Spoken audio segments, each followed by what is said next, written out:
하나님 말씀 마태복음 18장입니다.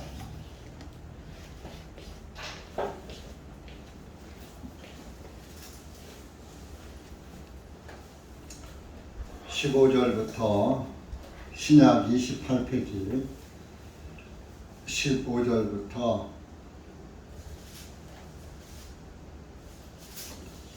22절까지 우선 읽겠습니다.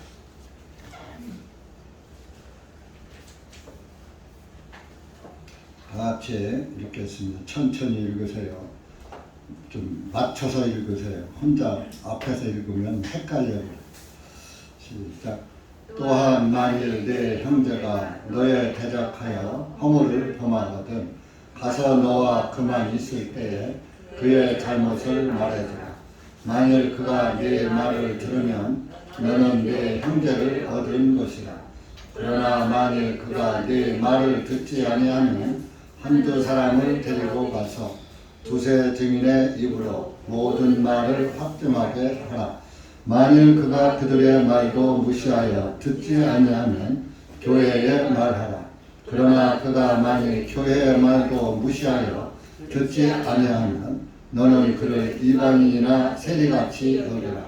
진실로 내가 너희에게 말하노니 너희가 무엇이든지 땅 위에서 묶으면 하늘에서도 묶일 것이요 너희가 땅 위에서 무엇이든지 풀면 하늘에서도 풀리리라. 다시 내가 너희에게 말하노니 만일 너희 중에 두 사람이 땅 위에서 합심하여 무엇이든지 구하면 하늘에 계신 내 아버지께서 그들을 위하여 이루어 주시리라.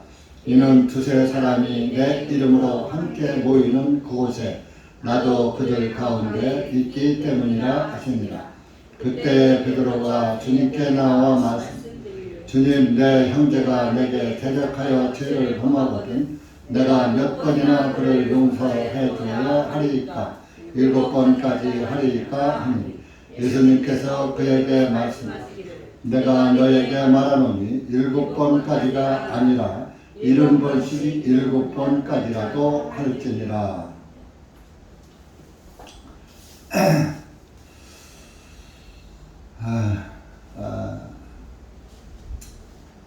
이제 세상이 갈수록 과학으로는 발달을 하지만 여러분들이 세상을 살아가기에는 점점 더 불안하고 그런 어려운 시대가 도래한 것 같습니다. 그것은 세상의 마지막 때임을 우리에게 보여주시는 것이기도 합니다. 지금 코로나 변이가 오미크론으로 끝날 줄 알았는데 또 변이 BA.5가 또 이렇게 유럽 쪽에서 발단해가지고 유럽 쪽은 지금 나라를 봉쇄하고 어떤 기억을 잊어버렸는데 하루에 4,100명이 죽어나간다. 근데 뉴스에는 BA.5가 그렇게 오미크론 수준이다. 근데 감염 속도가 빠르다. 오미크론은 목에서 좀 잠복했다가 폐로로 들어가고 이렇게 번지는데 이것은 바로 폐로 들어간답니다. 무증상으로. 그렇게 해서 오히려 더 어렵다 그런 말이 나오고 이제 또 거기에 변이가 BA 2.75인가 그것이 우리나라에서도 발견이 돼서 지금 국가가 이제 비상사태에 들어가게 생겼습니다. 여러분들이 이럴 때에는 얼른 여러분들이 알아차려야지 돼요. 이제 또 이렇게 이제 확산이 되면 거리두기를 또 하게 될지도 모르고 또 모임 숫자도 제재할 수도 있고 여러분들이 예, 지금 여름철이라서 마스크 쓰기가 좀 힘들지만은 마스크들을 쓰세요. 예, 자기 위생은 일단 하나님이 지켜주시지만 우리가 할 것은 해야지 돼요. 그래서 저 입구에도 손 소독제를 비치해 놨으니까 손 소독도 좀 하시고, 앉을 때 가족끼리는 같이 앉아도 되지만 이제 가족이 아닌 분들하고는 이전 코로나 시대처럼 거리두기를 해서 이렇게 앉으시기 바랍니다. 스스로 미리 알아서 대비해야지 돼요. 지혜롭게 대처를 해야지 됩니다. 그래서 물론 전쟁과 전염병은 하나님께서 주관하시고 하나님께 달려있다라고 성경에서 말씀하고 있지만은, 그러나 우리가 또 지킬 것은 지켜야지 되고, 지금 보세요. 좀 코로나 해제되면서 한두 몇 가정 나오더니 또 그냥 안 나와버려요. 근데 왜 그런지 아세요? 나오다가 한동안 조금 모습을 보이다 안 보이는 사람들이 말씀을 안 들어요. 오면 뭐합니까? 여러분들 백이장 찬송에 주 예수보다 더 귀한 것은 없네 하는 찬송 꾀꼬리처럼 부르지만 말라 그랬죠. 진짜 내가 그런가 나를 보면서 하나님 앞에 찬송이 자기의 고백이기도 합니다. 근데 그 애들 예배 시간에도 눈이 하나님 말씀에 있는 게 아니라 애들한테가 있어. 예배 시간에 몇 번씩 들락거리다 결론은 밖에서 애들하고 놀다 밥이나 먹고 가버려요. 말씀을 안 들어요. 마음이 다른 데 있는 거예요. 또 예배당에 있다고 해서 또 마찬가지. 예배당에 있어도 스마트폰 보지 말라 해도 보는 사람은 여전히 봐. 말씀을 안 들어. 말씀 안 듣는 사람은 믿음이 성립될 수가 없어요. 마지막에 다 날아가요. 그리고 여러분들이 어떤 고난이 오면 주님을 붙잡아야지 돼요. 주님께 기도해야지 돼요. 그걸 내가 해결하려고 하면 안 돼요. 물론 내가 할 수 있는 도리도 해야지 되지만 하나님께 기도하면서 그 일을, 고난이 다가왔으면 남편의 일이든 남편의 사업이든 또 온 가정의 일이든 내 사업이든 간에 고난이 오면 주님께 기도해야지 돼요. 내가 무엇이 잘못됐는가, 나를 돌아보면서 내가 주님 앞에 무엇이 잘못된 게 있어서 나에게 이런 고난을 주시나. 여러분들 고난이 오는 것은 하나님께서 깨달으라고, 못 깨달으니까 깨달으라고, 고난을 통해서 나를 돌아보라고 하나님이 고난을 주시는 경우도 있습니다. 하나님이 사랑하는 자녀는. 그렇기 때문에 여러분들이 항상 주님을 바라보고 말씀을 생명양식 삼고 들어야지 돼요. 일주일에 한 번 됐잖아요. 여러분들 종교교회 가보세요. 새벽기도, 철학기도, 금식기도 날마다 모이고 밤에 저녁에도 모여서 찬양하고 기도하고 날마다 모여요. 종교교회. 복음교회도 날마다 모이는 교회도 있어요. 그래서 우리는 여러분들한테 최대한 해방감을 주고 말씀 안에서 자유롭게 신앙을 지키라고, 그저 주일 오전 오후 수요일 한번 모이고 각자 집에서 인터넷 보고 말씀 보고 본인에게 맡겨고, 본인의 믿음 본인이 지켜야 하잖아요. 그러니까 여러분들이 예배에 참석을 했다 하더라도 또 집에 가서 또 홈페이지를 통해서 말씀을 다시 리바이벌해서 들으면 예배 시간에 못 깨달은 말씀이 또 깨달아지고, 그러면은 내가 이거 들음으로써 오전에 내가 교회에서 들을 때 못 깨달은 것을 이걸 다시 들으면서 깨닫는구나 하면서 다음번에도 그 깨닫는 재미에 또 듣게 되고 그러는 것입니다. 말씀도 마찬가지예요. 말씀을 자꾸 읽다 보면 하나씩 하나씩 깨달아요. 그 깨달은 걸 갖고서 이것이 맞은가 틀린가를 점검을 해봐야 돼요. 목사님 설교를 통해서 그 말씀이 나올 때 내가 깨달은 거하고 설교하고 맞는가?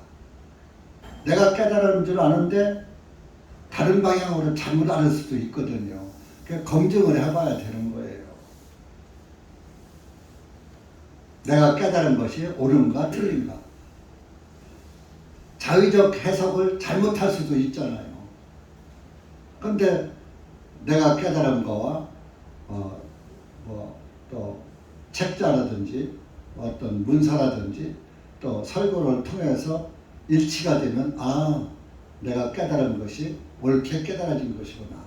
그렇게 확정을 할 수가 있는 거예요. 여러분들이 혼자 성경 읽다 깨달았다고 하나님이 나한테 깨달음을 주셨다고 그걸 고집하면 안 돼요. 그것이 맞는가 틀린가를 점검해 봐야 돼요. 그리고 이게 마지막 때의 현상은 다 주님을 떠난다고 그랬어요. 말씀을 떠나는 거예요. 주님을 떠나는 건. 그러면 왜 주님을 떠납니까? 세상 것에 미혹되어서 세상 것을 잡으려고 세상을 따라가다 보니까 세상 물건 잡으려고 세상 물건 따라가다 보니까 주님에게서 한 발, 두 번 멀어지는 거예요. 그러다가 이제 모임도 한 번씩 빼먹어요. 우리 교회는 일주일에 한 번 오는 분들은 한 번 빠지면 보름에 한 번 듣는 거예요. 2주일 만에 한 번. 말씀 안 들어가요. 은혜 안 돼요. 매주 참석을 빼지 말고 들어야 그때 성령님께서 깨닫게 하시지. 벌써 말씀 듣고서 주일날 참석 않고 수요일날도 참석 않고 하는 사람들은 말씀에 관심이 좀 적은 사람이거든요. 참석하는 사람보다. 그 말씀에 관심이 적다 보면 그 관심이 어디로 가겠어요? 세상 일에 빠지게 되죠. 그 세상 일에 빠지게 되면 교회에 출석을 해도 말씀이 잘 안 들리는 거예요. 왜? 세상 잡초가 우거졌기 때문에. 가시덤불 속에다가 씨를 뿌리면 그 씨가 제대로 나요? 난다 하더라도 가시덤불이 꽉 쩔어서 자라지를 못하는 거예요. 그래서 항상 마음의 밭을 가는 것은 말씀으로 내 마음의 밭을 갈아야지 돼요. 갈아서 자꾸 내 마음의 잡초를 뽑아줘야 돼요. 그것이 말씀에 듣는 중요성이에요. 그러다 보면은 말씀을 연결해서 계속 듣다 보면은 잡초가 많이 빠지면은 남는 건 곡식만 남듯이 하나님의 말씀만 남게 되는 거예요. 내 마음 밭에. 그러면은 보이는 것은 하나님의 말씀만 보이지 잡초가 안 보인다. 그래서 여러분들이 하나님 말씀 듣는데 최선을 다해야지 돼요.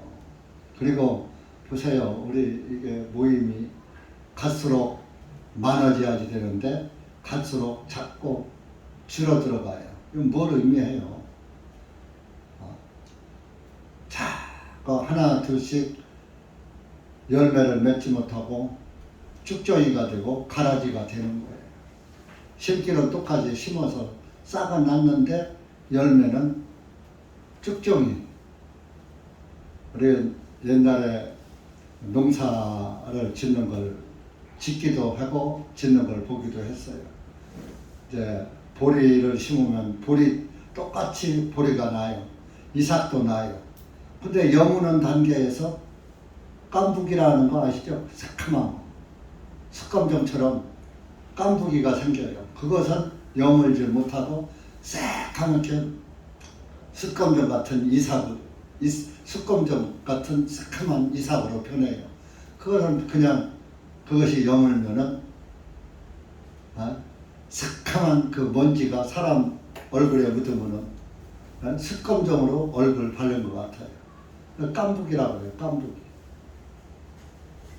그건 열매를 못 맺어요. 그냥 사람 옷에 묻으면 옷에 시커멓게 묻고 얼굴에도 묻고, 그래서 깐부기가 많으면은 그 보리타작 할 때 일일이 묻거든요. 그냥 보리타작 하는 사람들 얼굴이 새까매, 그 도리깨로 때리면은 깐부기가 미세한 밀가루처럼 날라가지고 사람에게 날라와 앉아가지고. 그래서 그런 것들은 뭐요? 다 바람에 날아가고 창고에 못 들어가죠. 신앙도 마찬가지예요. 그것을 신앙에서는 쭉정이 신앙이라고 해요. 쭉정이. 알맹이가 없는 쭉정이. 똑같이 심어서 똑같이 나서 열매를 맺는 과정에서 열매를 못 맺더라 이겁니다. 여러분들이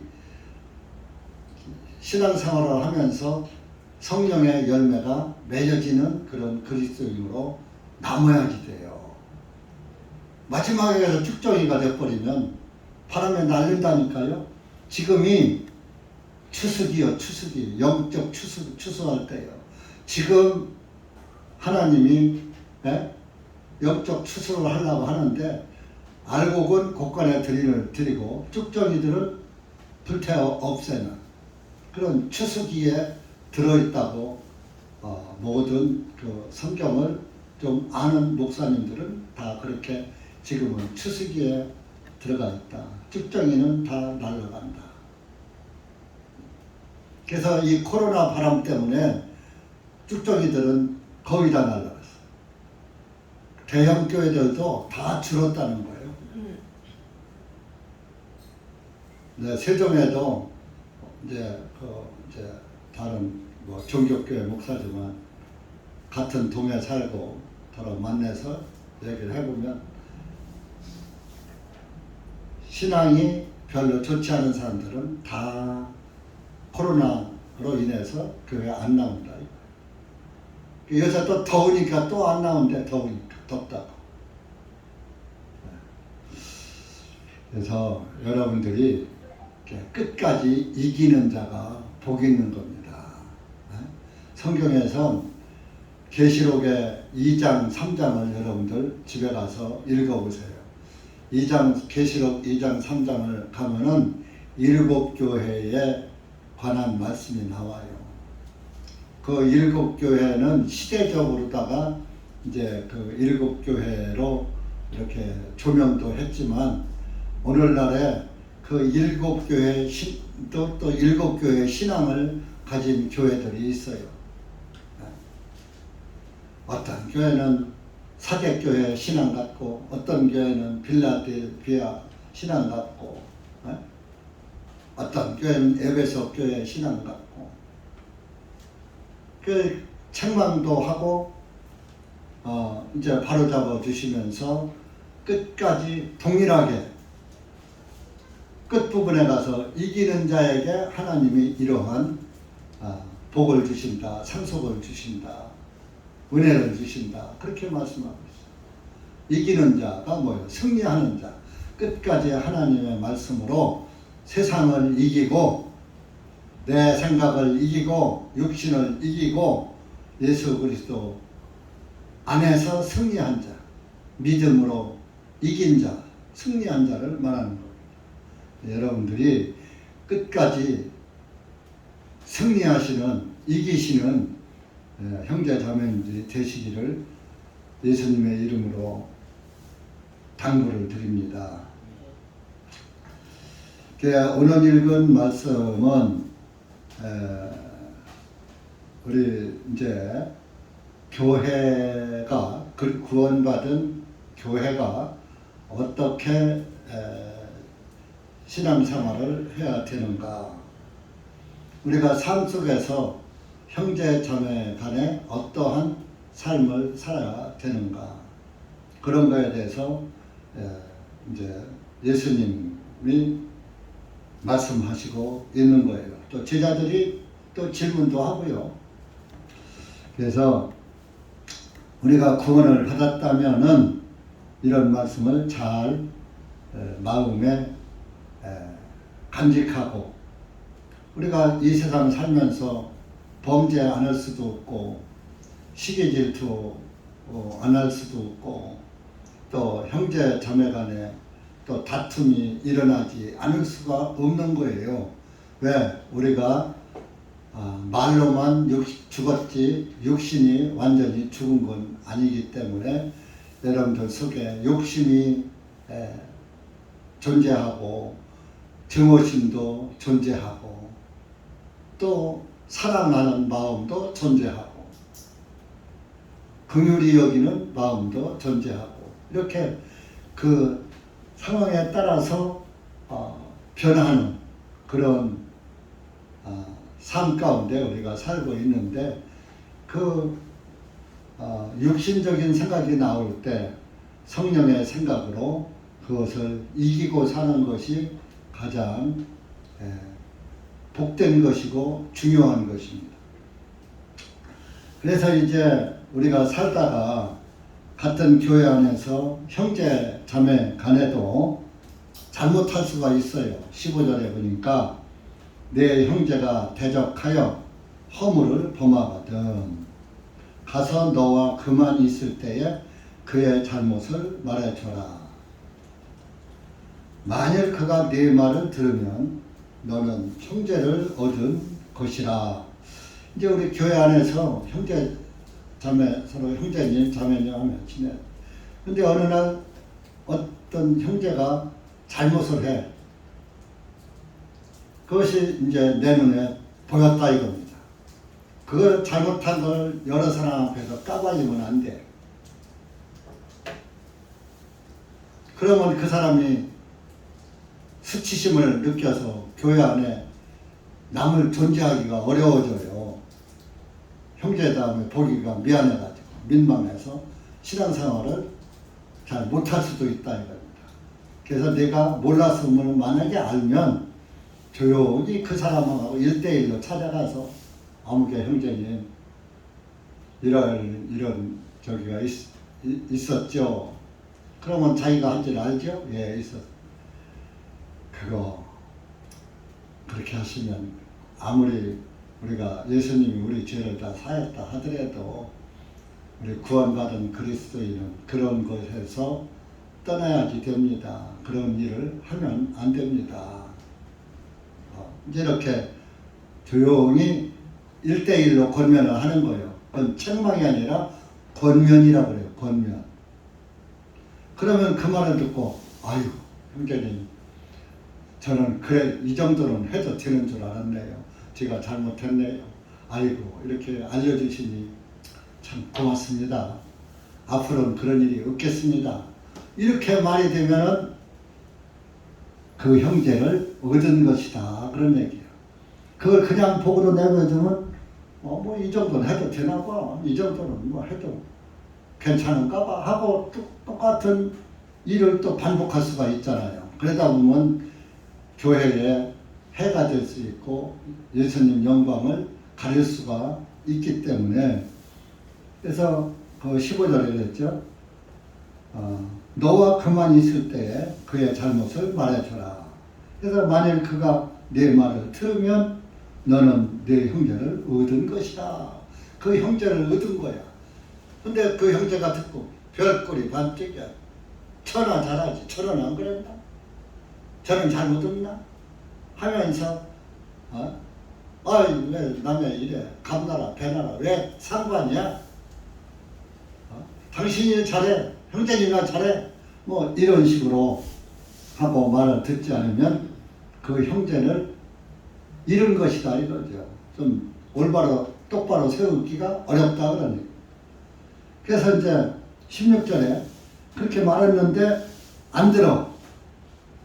말을 들으면 형제를 얻은 것이고 살린 것이고 만일 그가 듣지 아니하면 그때는 너 혼자 가지 말고 교회 안에 그 잘못을 아는 형제 한두 사람을 더 데리고 가서 16절에 한 두 사람을 더 데리고 가는 거야. 나 할래 3사람이 가는 거야.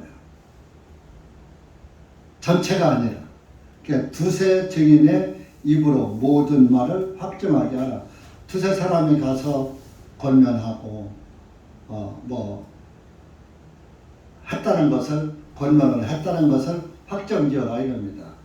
그래서 구약 성경에도 한 사람의 증인으로는 그 죄인을 심판하지 말아라 그랬어요. 왜?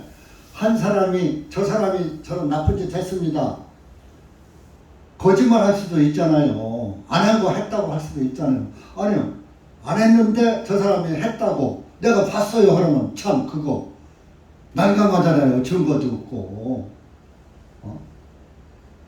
속담에 안 한 것을 했다고 그러고 그런 어거지 쓰면 이거 버섯 모가지를 뒤잡아서 보일 수도 없고 옛날에는 양말이 없고 버섯이잖아요. 그 버섯 속이 안 보이잖아요. 그걸 뒤잡아서 보이면 다 보이잖아요. 버섯 속이. 양말 뒤잡아보면 보이잖아요. 그런 것처럼 내 속을 뒤잡아 보일 수도 없고 참 이거 난감하네 그런 말이 있었어요. 근데 이제 두 사람이나 세 사람의 증인이 있으면 나도 봤어요 하면은 이 사람이 꼼짝 못하는 거야. 그래서 구약 성경에도 두세 증인이 없으면 판단하지 말아라 그랬어요. 우리 신명기 17장 찾아보세요. 구약 성경 신명기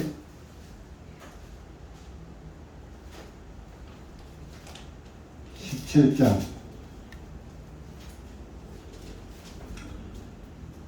258페이지입니다. 구약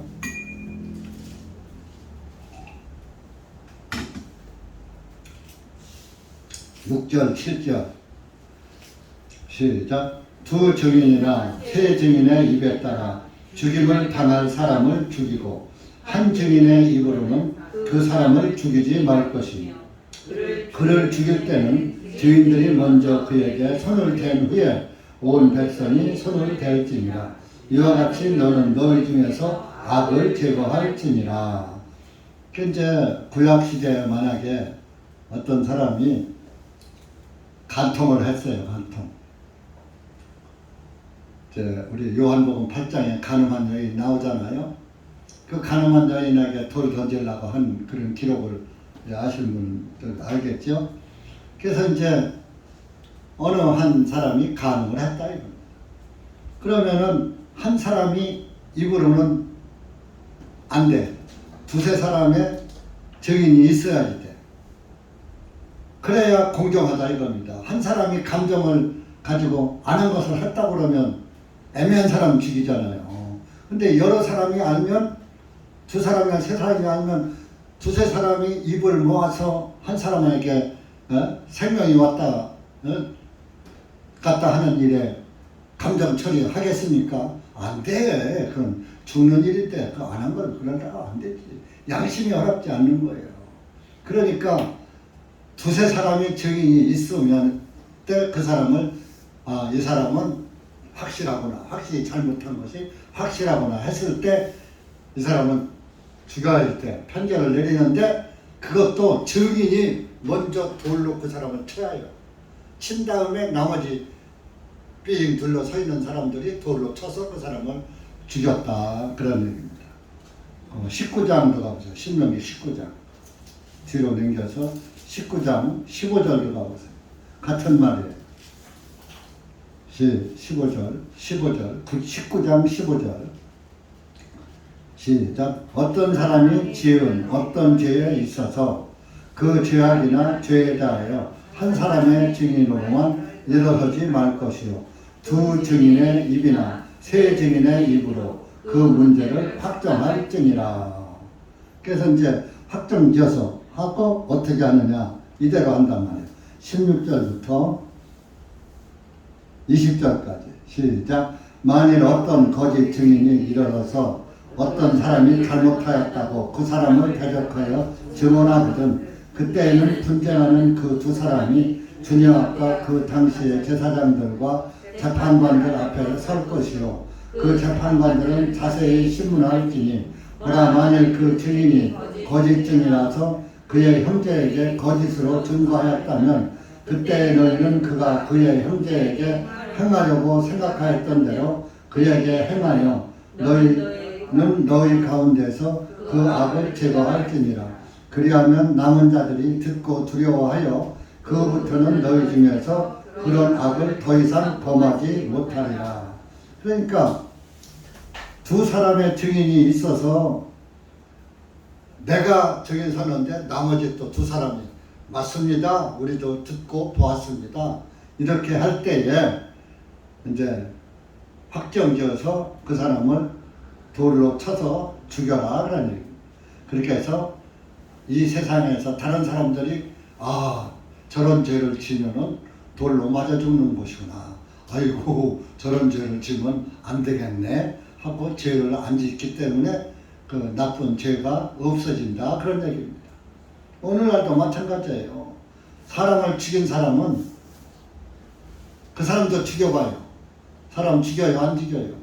나도 죽을 텐데 어떻게 상대방을 죽입니까?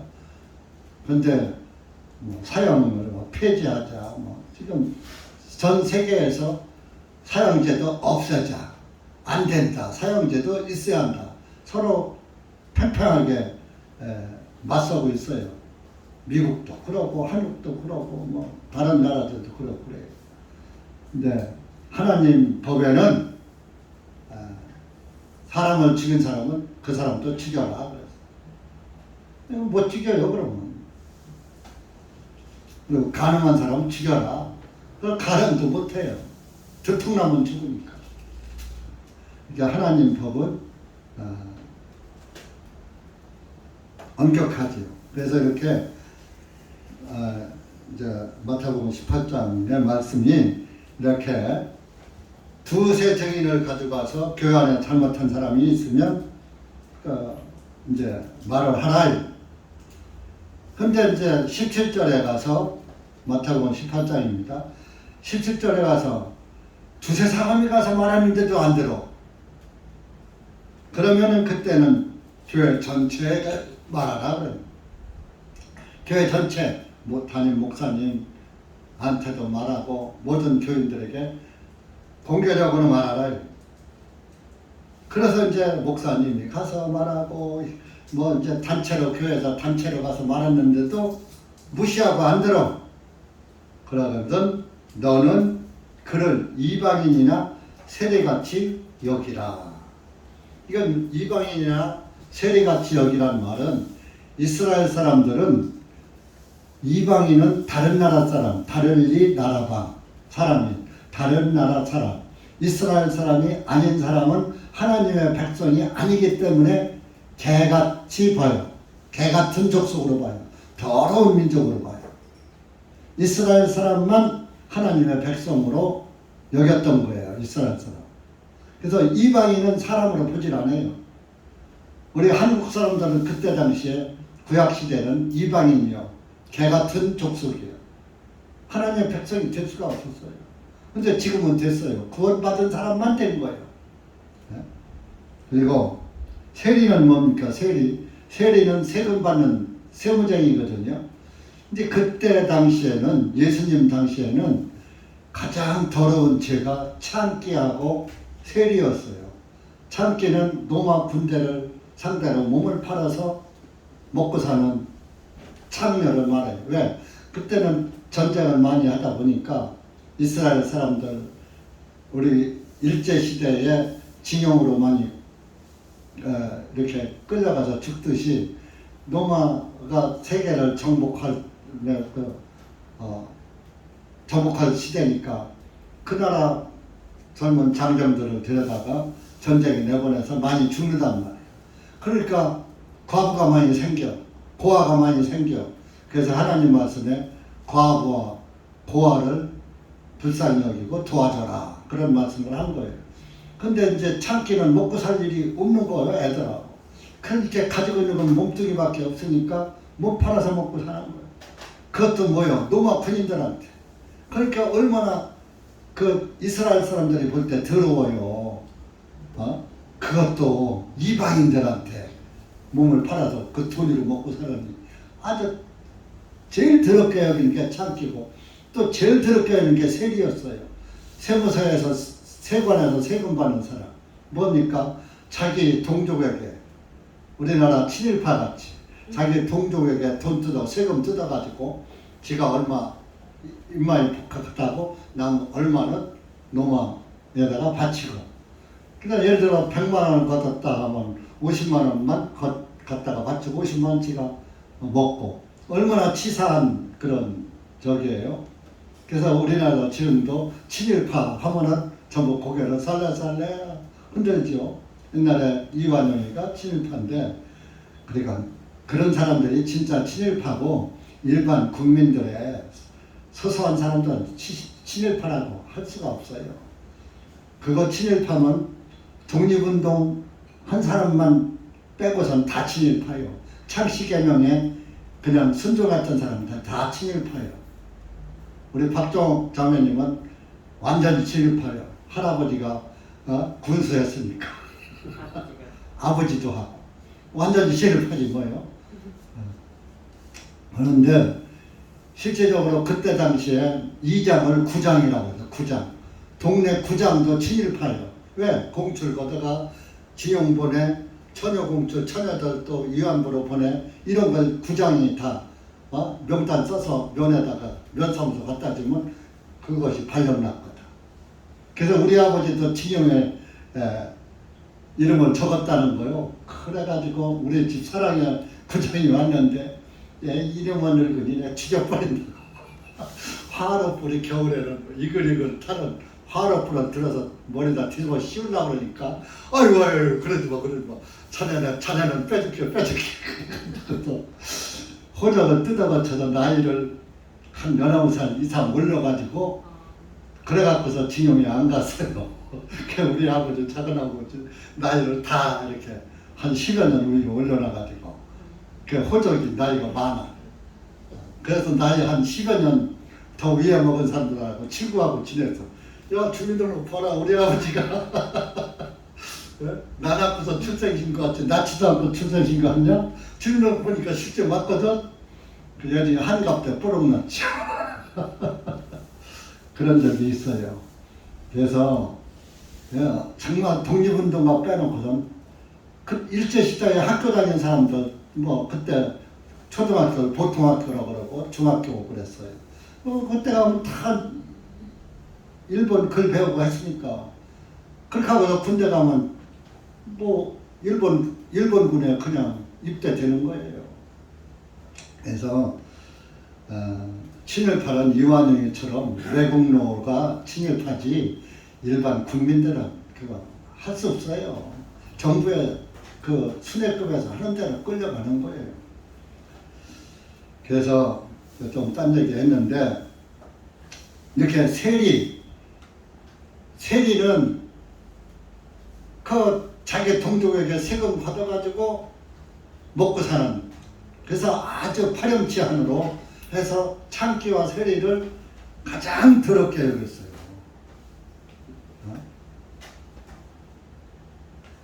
이스라엘 사회에서는 제일 큰 죄인이, 우리 어렸을 때는요 가장 싼 놈이 누군지 알아요? 백정놈, 정육점하는 사람. 그래서 야 한 칼 베어라, 고깃집에 가서 양반들이 그랬어요. 고기 한 칼 베어라 이거요. 그리고 가마 매는 사람들, 가마채 매는 사람들, 함 지는 사람들, 그런 사람들 쌍놈들이 했어요. 그래서 그 가마 매고 백정들은 아주 상대도 안 했어요. 쌍놈이랑. 우리나라 우리 어렸을 때만 해도 함진협이 가마차 매는 사람들은 따로 정해진 그 동네에서 아무나, 함도 지금은 뭐 신랑 친구들이 하지만 옛날에는 함은 쌍놈들이 지고 가고 가마도 쌍놈들이 이렇게 매고 그랬던 거예요. 근데 그때 당시는 조선 마렵에는 그 가장 쌍놈이 백정놈하고 가마쳐 매는 사람이에요. 그런 것처럼 시대에 따라서 아주 그 더럽게 여기는 죄인들이 있었던 겁니다. 이스라엘은 창기와 세리가, 그래서 교회 전체가 그 사람을 권면해도 안 들을 때는 창기와 세리같이 여겨라. 아예 상종을 말하라. 아주 더럽게 여기고 사람같이 사람을 여기지도 말라 그러네. 그러면서 18절에 진실로 내가 너희에게 말하노니 너희가 무엇이든지 땅 위에서 묶으면 하늘에서도 묶일 것이요 너희가 땅 위에서 무엇이든지 풀면 하늘에서도 풀리리라. 이건 뭔 얘기냐면요. 누가 죄를 졌어요. 그러면은 네가 용서해 주면은 그 사람이 잘못을 뉘우치게 네가 먼저 땅 위에서 풀어줘. 그러면은 하늘에서도 풀릴 것이고 네가 땅에서 묶으면 하늘에서 묶인다. 모든 사람들은 죄의 사슬에 묶인 거예요. 모든 인간은 죄 없이 못 살잖아요. 죄 사슬에 다 묶여 있어요. 그것을 네가 풀어주면 땅에서 풀어주면 하늘에서 푼다. 그게 뭐예요? 죄사함의 복음을 들려주면 내 죄가 너는 이런 죄인인데 내 죄가 이렇게 풀렸다. 너를 꽁꽁 동영하고 있던 동아줄이 포승줄이 이렇게 예수님이 풀어줬다 하는 것을 알려주는 순간에 내 죄가 사해졌네. 내 죄가 다 없어졌네. 이것을 깨닫는 순간에 하늘에서도 그래 내 죄는 다 사해졌느니라. 하늘에서도 그 사람을 풀어준다 이겁니다. 그리고 여러분들도 마찬가지예요. 네, 부모, 형제, 일가, 친지, 친구까지 여러분들이 그 사람에게 죄사함의 복음을 똑바로 전해주면 그 사람도 죄사함 받고 구원받아서 하늘나라 들어가잖아요. 그 사람의 죄가 풀리면은 그 사람의 죄가 하늘에서도 하나님도 풀어주는 거예요. 내 마음에서 죄가 풀리면 하늘에서도 내 죄를 푸는 거예요. 죄의 주로.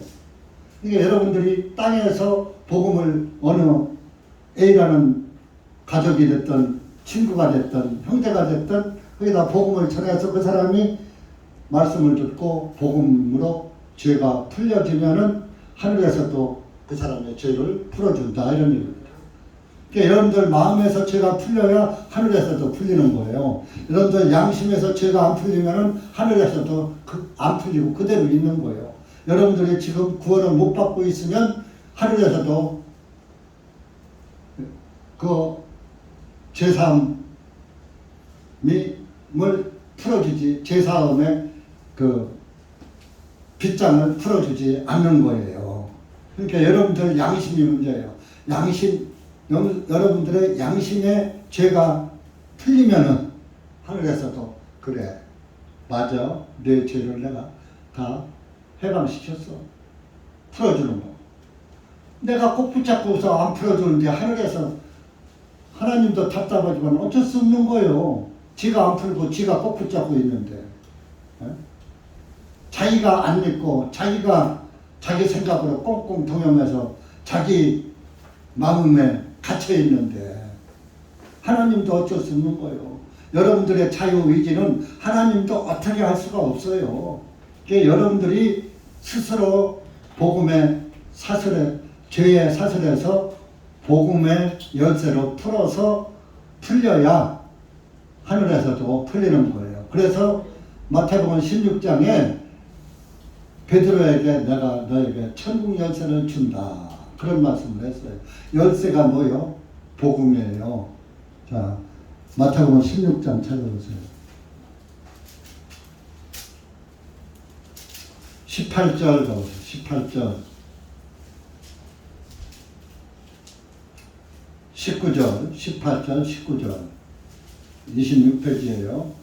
야, 시작. 또 내가 네게 말하노니 너는 베드로라. 그리고 내가 이 반석 위에 내 교회를 세우리니 지옥의 문들이 그것을 이기지 못하리라. 내가 네게 하늘의 왕국의 열쇠들을 주리니 네가 무엇이든지 땅 위에서 묶으면 하늘에서도 묶일 것이요 네가 무엇이든지 땅 위에서 풀면 하늘에서도 풀릴 것이니라 하시고. 자 보세요. 베드로에게 이 베드로가 그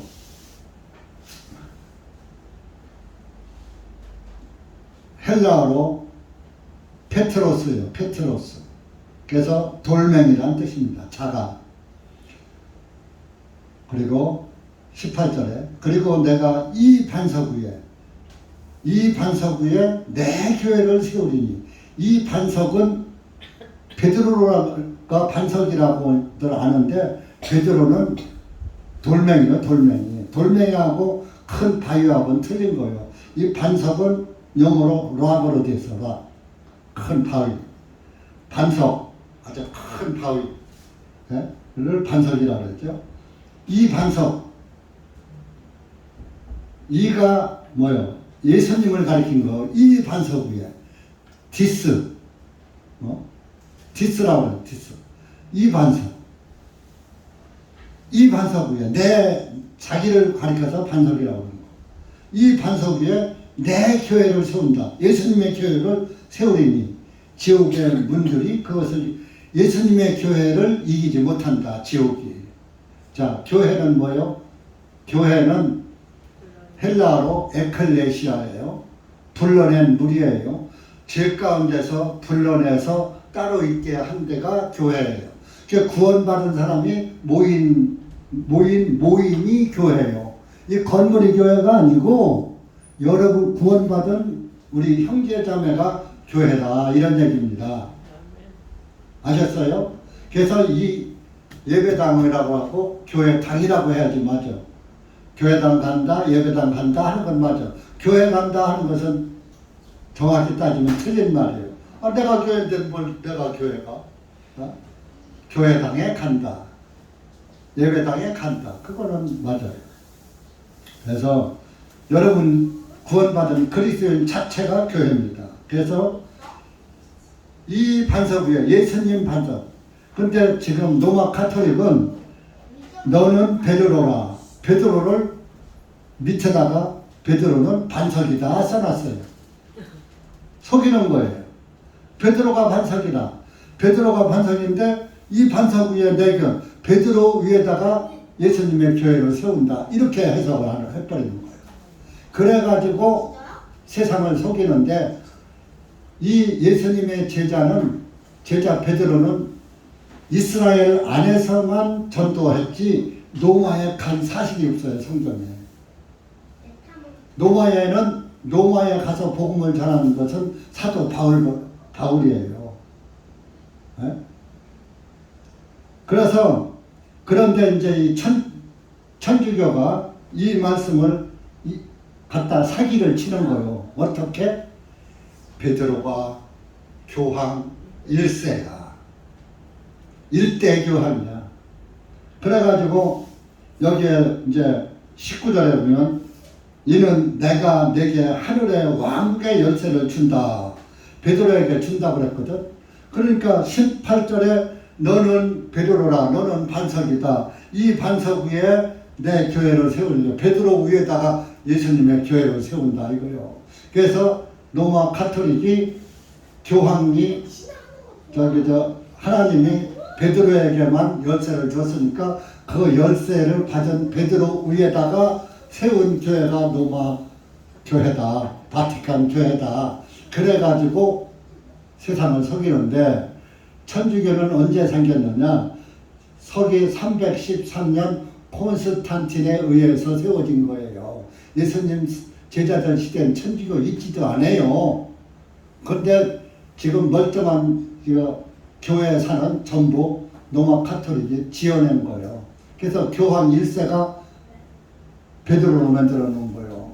서기 300년경에는 베드로 있지도 않아요. 베드로는 서기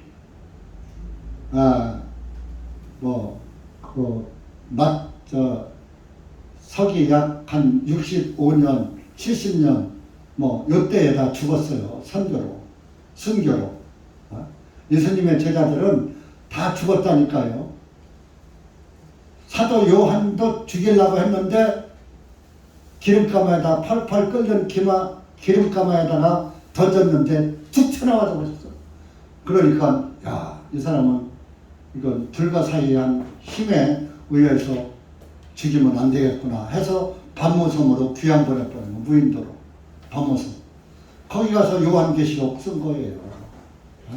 하나님이 그래서 사도 요한만 한 100살이 넘도록 살다가 하늘나라 간 거예요. 베드로에 세운 교회가 천주교회다. 그러니까 천주교회가 정통이다. 게다가 천주교회가 큰 집이고 개신교는 작은 집이다. 그래서 갈라진 형제다. 개신교를 가지고 이렇게 천주교에서 말하는데 그거 다 헛소리고, 우리가 이어가는 우리 교회는 예수님의 교회예요. 이 반석은 페트라예요. 페트라. 큰 반석. 이 베드로는 페트로스. 헬라어로 완전히 구분되어 있어요. 그러니까 베드로는 돌멩이. 너는 돌멩이야. 돌멩이 위에다가 내 교회 세우는 게 아니고 이 반석 위에다가, 페트라 위에다가 세우는 거야. 이렇게 예수님이 말씀하신 거예요. 그런데 이 무식한 목사들이 그런 것도 모르고 천주교에도 구원이 있다고 오늘날 개신교에서 그따위 소리 하는 목사들이 참 많다는 게 서글픈 일이고, 그런 목사들 밑에서 신앙생활하는 사람들은 더 불쌍한 사람들이고 그런 것입니다. 그래서 보세요. 이제 베드로가 이 열쇠 받은 것은, 자, 잔물쇠로 채워졌죠. 잔물쇠로 채워진 것을 여는 것은 열쇠지요. 이렇게 천국문은 잠겨져 있는데 그 천국문을 열고 들어가는 것은 열쇠란 말이에요.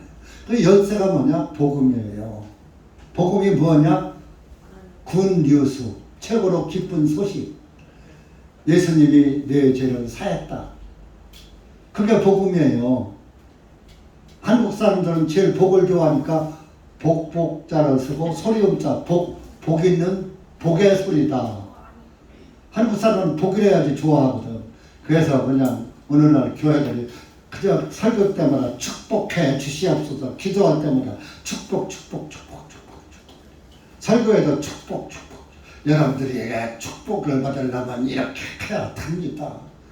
축복을 받으려면 구원을 받는 것이 축복입니다. 아멘? 네? 그 구원의, 그 복음의 말씀이, 구원의 말씀이 열쇠인 거예요. 그 구원의 말씀을 전해주면은 자물쇠가 열리니까 들어가잖아요. 우리가 죄사함 받는 것이 열쇠로 여는 거예요. 베드로가 우리에게 전도해준 이런 복음이 베드로 전서, 후서, 이런 사도들이 전해준 복음이 열쇠라니까요. 그 여러분들이 구원을 받았으면 그 열쇠를 나도 받은 거요. 복음을 받은 사람은, 구원받은 사람은 천국 열쇠 받은 거요.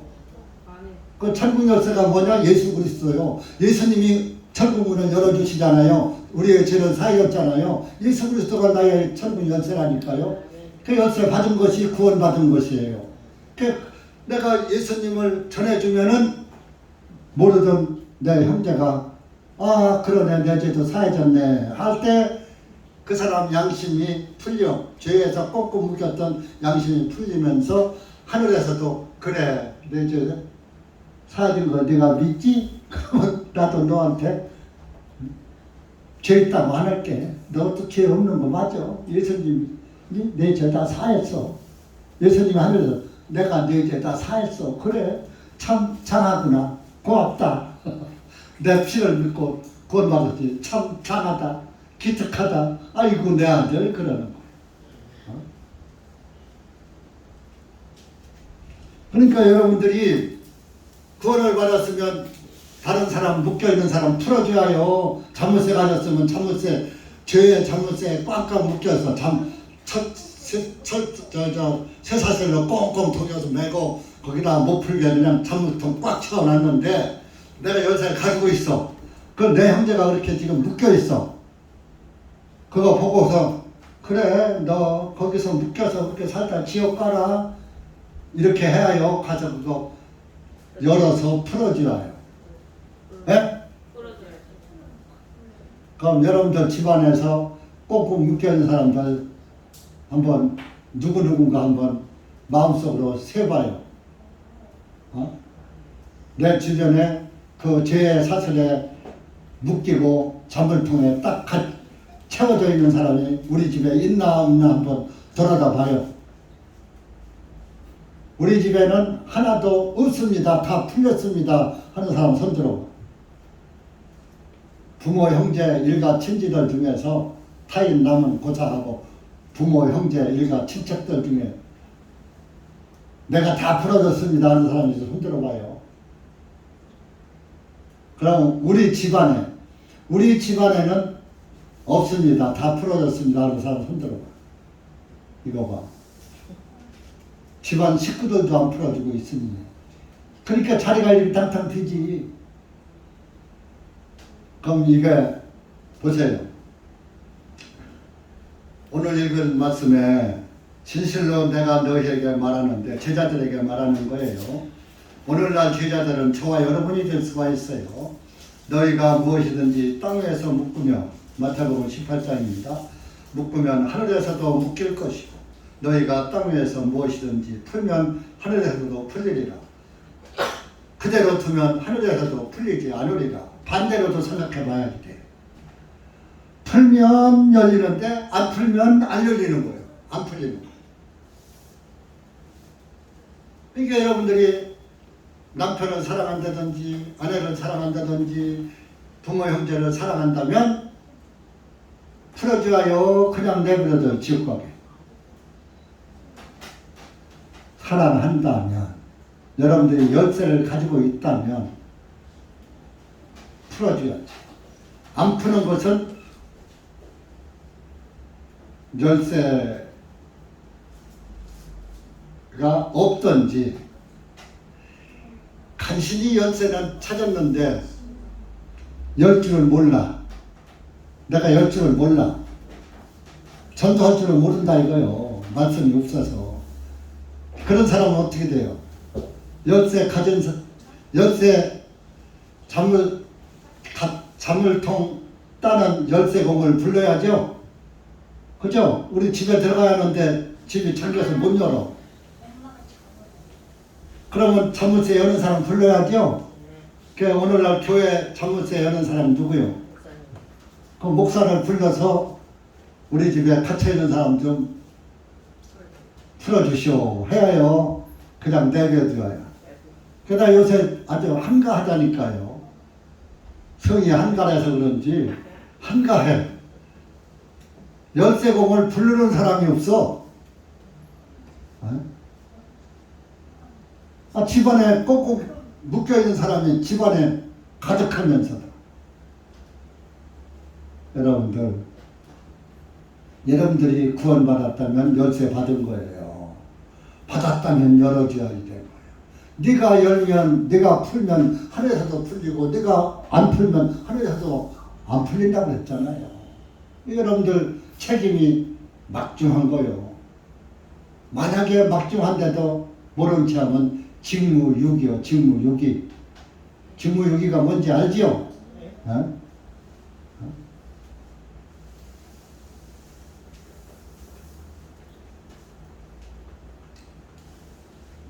그래서 여러분들이 그 구원받았다면 구원의 열쇠로 죄에 묶여있는 사람을 풀어줄 의무가 있다 하는 것을 기억하셔야 하고 19절에 다시 내가 너희에게 말하노니 만일 너희 중에 두 사람이 땅에서 합심하여 무엇이든지 구하면 하늘에 계신 내 아버지께서 그들을 위하여 이루어 주시리라.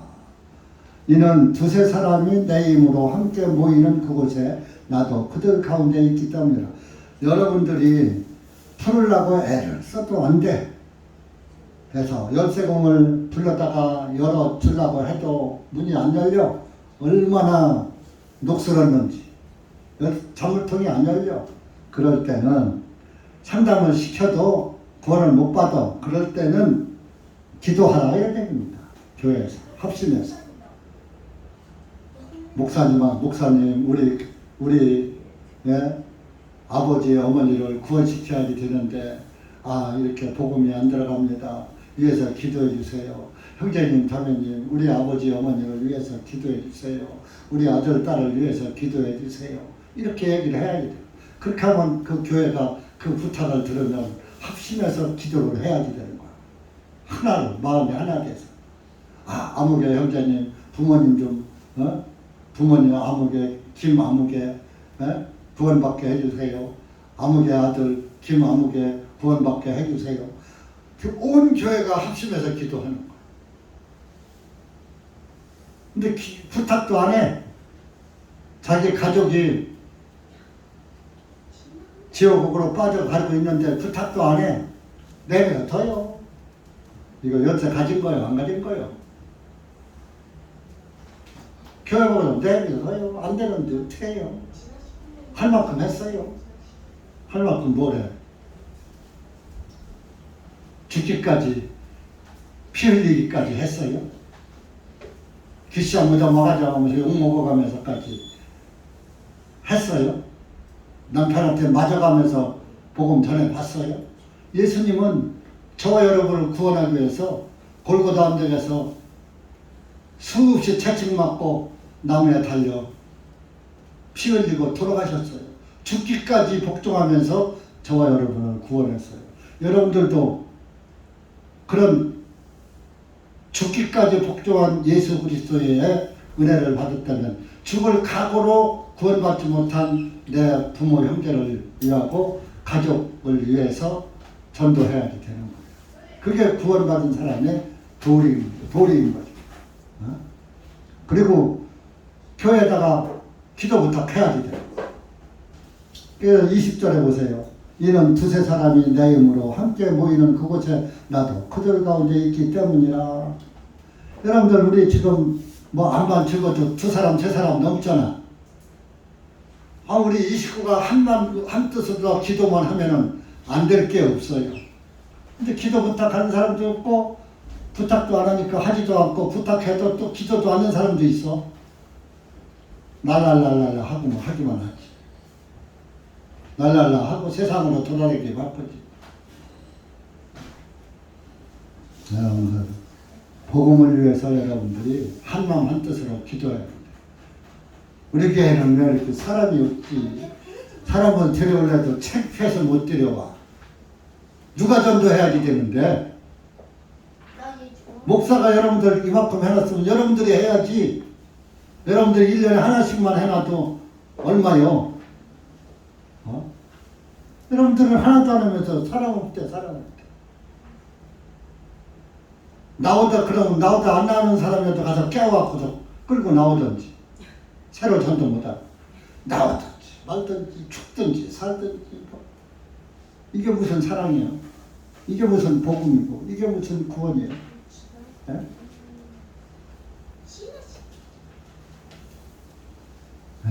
여러분들 정말 우리가 우리 교회에 각성해야 됩니다.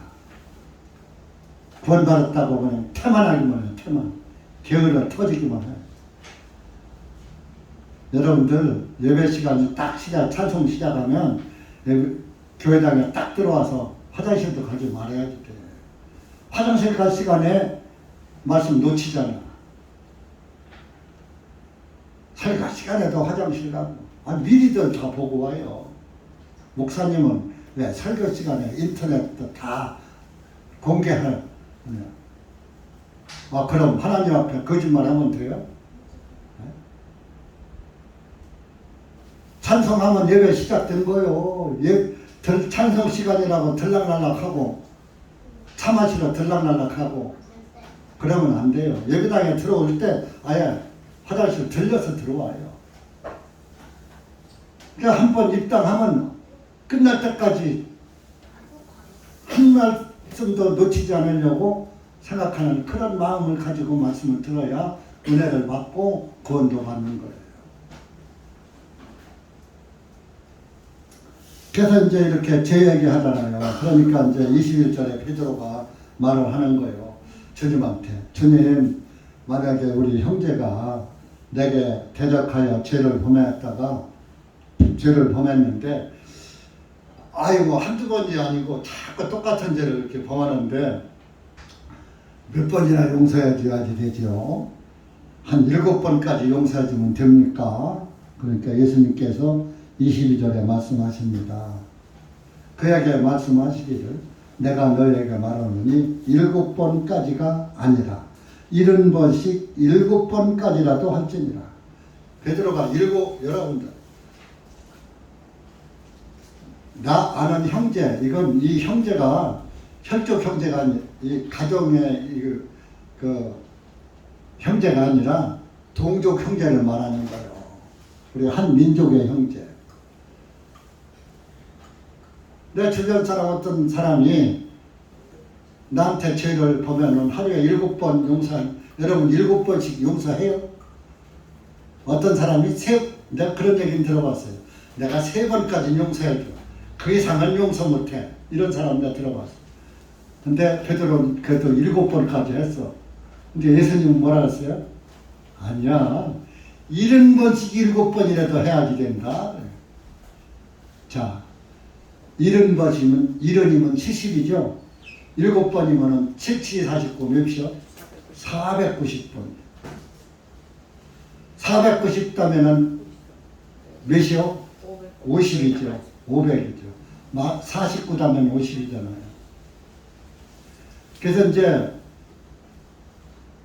다니엘의 70주가 한 주간씩 되는 게 70개니까 몇 주예요? 며칠이에요? 몇 주예요? 7, 7이 49. 49주죠. 490주죠. 70주가 7개니까. 그 490주가 지나면은 너희의 죄가 사해진다 그랬어요. 우리 다니엘 9장 한번 찾아봐요. 아니 빨리 끝내려고 그랬는데 자꾸 주님이 더 하시라네. 미안합니다. 제 맘대로 하는 게 아니에요. 하나님이 그래도 이걸 알려주라. 그래서 다니엘 9장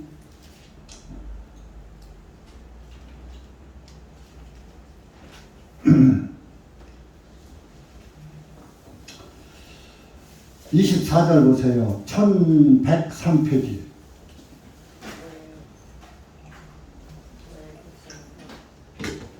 구약성경 1103페이지 24절 시작. 너의 백성과 너의 거룩한 성읍에 70주간들이 정해졌나니 이것은 허물을 끝내고 죄들을 종교짓고 죄악에 대하여 화목을 이루고 영원한 의를 가져오며 그 환상과 예언을 봉인하고 또 지극히 거룩하신 분에게 기름 부으심이 임하리라. 구약성경 1103페이지 1103.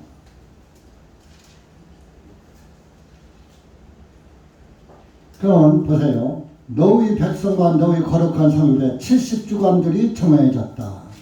70주가 70주간이 70주예요. 70주가 정해졌는데 70주가 되면은 그 소리입니다. 이것은 70주가 되면은 허물을 끝내고 허물이 끝난데 죄들을 종결짓고 죄가 끝나 종결이요. 죄들을 종결짓고 죄악에 대하여 화목을 이루고 죄악을 지은 사람이 하나님과 화목이 돼. 또 영원한 의를 가져오며 70주가 딱 되면은 영원한 의가 생겨. 구원받아서 의인 된단 말이에요. 그게 영원한 의를 가져오며 영원한 의가 예수 그리스도예요. 그 환상과 예언을 봉인하고 구약에 주던 환상 예언 이런 거 다 끝나고 지극히 거룩하신 분에게 기름 부으심이 임하리라. 지극히 거룩하신 분이 예수님이에요. 예수님에게 거룩하신 분에게 기름 부으심이 임하리라. 성령이 임한다 그런 얘기예요. 네? 그러면 70주가 차면은 이런 일이 생긴다 그랬단 말이에요. 그 70주가 지금 지냈어요. 아직 한 주가 남았어요. 70주는 예수님이 다 끝냈어요. 예수님 때에 끝났어요. 골고다 언덕에서 돌아가실 때 70주가 끝났어요. 그래서 24절이 이루어진 거예요. 구약성경이 이루어졌단 말이에요.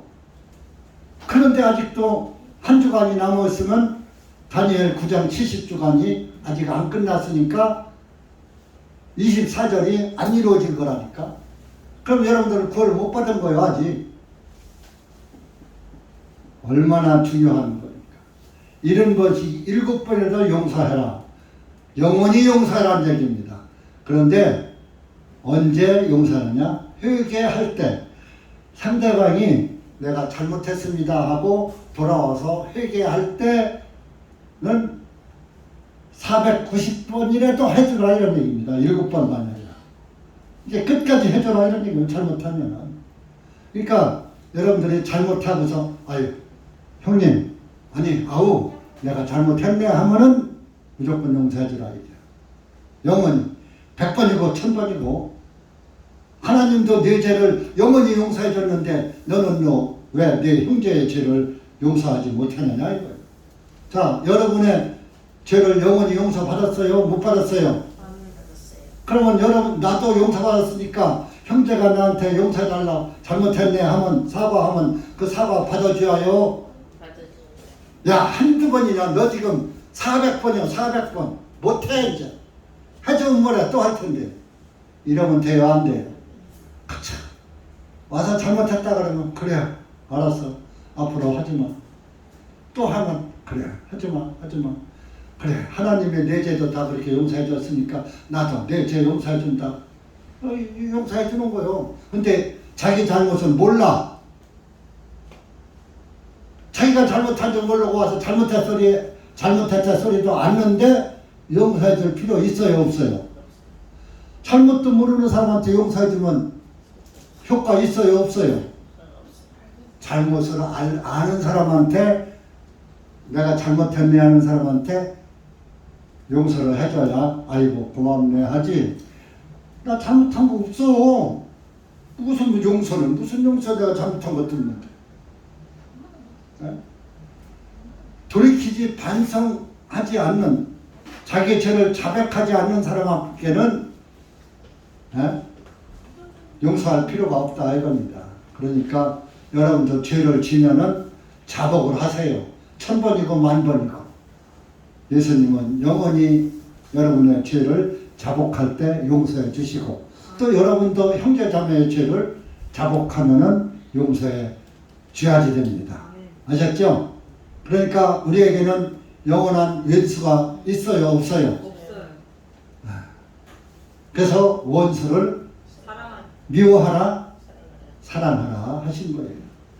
기도합시다. 하나님 아버지 감사합니다. 오늘 우리가 마태복음 18장 말씀을 통해서 정말 우리가 구원받고 범죄했을 때에 어떻게 해야지 되는가에 대해서 말씀을 들었습니다.